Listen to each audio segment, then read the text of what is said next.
கடந்த ஆட்சியின் போது இடம்பெற்ற முறைகேடுகள் தொடர்பில் முன்னாள் ஜனாதிபதி செயலாளர் லலித் வீரதுங்கவிடம் குற்றப்புலனாய்வு திணைக்களம் விசாரணைகளை நடத்த இருப்பதாக கூறப்படுகின்றது. விளையாட்டு அமைச்சுக்காக வரியின்றி இறக்குமதி செய்யப்பட்ட பேருந்து சிரந்தி ராஜபக்சவுக்கு சொந்தமான பாலர் பாடசாலைக்கு வழங்கப்பட்டதாக எழுந்த குற்றச்சாட்டுகள் தொடர்பில் இந்த விசாரணை நடத்த இருப்பதாக கூறப்படுகின்றது. இந்த பரிவர்த்தனையால் அரசாங்கத்துக்கு நிதி இழப்பு ஏற்பட்டுள்ளதாக கிடைத்த தகவலின் அடிப்படையில் குற்ற புலனாய்வு திணைக்களத்தின் நிதி குற்ற புலனாய்வு பிரிவு சம்பவம் தொடர்பான விசாரணைகளை மீண்டும் தொடங்கியுள்ளது. இது தொடர்பில் முன்னாள் ஜனாதிபதி செயலக செயலாளரிடமும் விசாரணைகள் நடத்த இருப்பதாக கூறப்படுகிறது. சிரந்தி ராஜபக்சவின் தலைமையில் செயல்படுத்தப்பட்ட சிரிலிய திட்டம் தொடர்பான விசாரணைகள் முன்னர் கவனத்தை ஈர்த்திருந்தது. சிரிலிய கணக்கு தொடர்பான 7 முறைகேடுகள் குறித்த குற்ற புலனாய்வு திணைக்களம் மாளிகாகந்த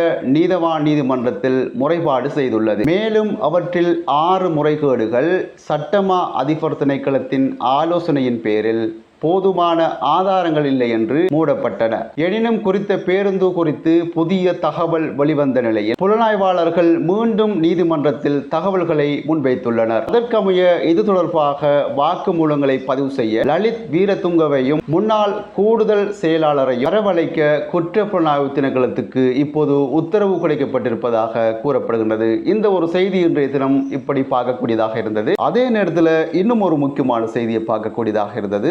ஜனாதிபதி அனுரகுமார் திசாநாயக்க அவர்கள் அமெரிக்கா மற்றும் ஜப்பானுக்கு விஜயம் செய்ய உள்ளதாக தெரிவிக்கப்படுகிறது. எதிர்வரும் 22ஆம் தேதி ஜனாதிபதி அனுரகுமார் திசாநாயக்க அவர்கள் அமெரிக்காவுக்கு விஜயம் செய்ய உள்ளார். ஐக்கிய நாடுகள் பொது சபை கூட்டத்தில் பங்கேற்பதற்காக ஜனாதிபதி அனுரகுமார் திசாநாயக்க அவர்கள் இந்த விஜயத்தை மேற்கொள்வதாக கூறப்படுகிறது. இந்த விஜயத்தின் போது ஐக்கிய நாடுகள் அமைப்பின் பொதுச் செயலாளர் அண்டானியோ குட்டாரஸ் உள்ளிட்ட பிரதிநிதிகளையும் பல்வேறு நாடுகளின் அரசு தலைவர்களையும் சந்திக்க உள்ளதாக கூறப்படுகிறது. அமெரிக்க விஜயத்தை முடித்துக் கொண்டதும் எதிர்வரும் 26ஆம் தேதி ஜப்பானுக்கு விஜயம் மேற்கொள்ள இருப்பதாக கூறப்படுகிறது. ஜப்பானிய அரசாங்கத்தின் அழைப்பின் பேரில் இந்த ஒரு பயணத்தை அனுரகுமார் திசாநாயக்க அவர்கள் மேற்கொள்வதாக கூறப்படுகிறது. எதிர்வரும் 27ஆம் தேதி ஜப்பானில் நடைபெறும் சர்வதேச வர்த்தக கண்காட்சியிலும் அனுரகுமார் திசாநாயக்க அவர்கள் கலந்து கொள்ள இருப்பதாக கூறப்படுகிறது. மேலும் ஜப்பானின் பல்வேறு முக்கியஸ்தர்களையும் சந்தித்து ஜனாதிபதி கலந்துரையாட இருப்பதாக கூறப்படுகிறது. இந்த 2 செய்திகளை மட்டுமே உங்களுடன் பகிர்ந்து கொள்வதற்காக இந்த ஒரு காணொலியை பதிவு செய்திருக்கின்றேன். இந்த ஒரு செய்தி பிரிவுக்கு யாராச்சும் புதுசாக வந்தீங்கன்னு சொன்னாக்க மறக்காம இந்த ஒரு சேனலையும்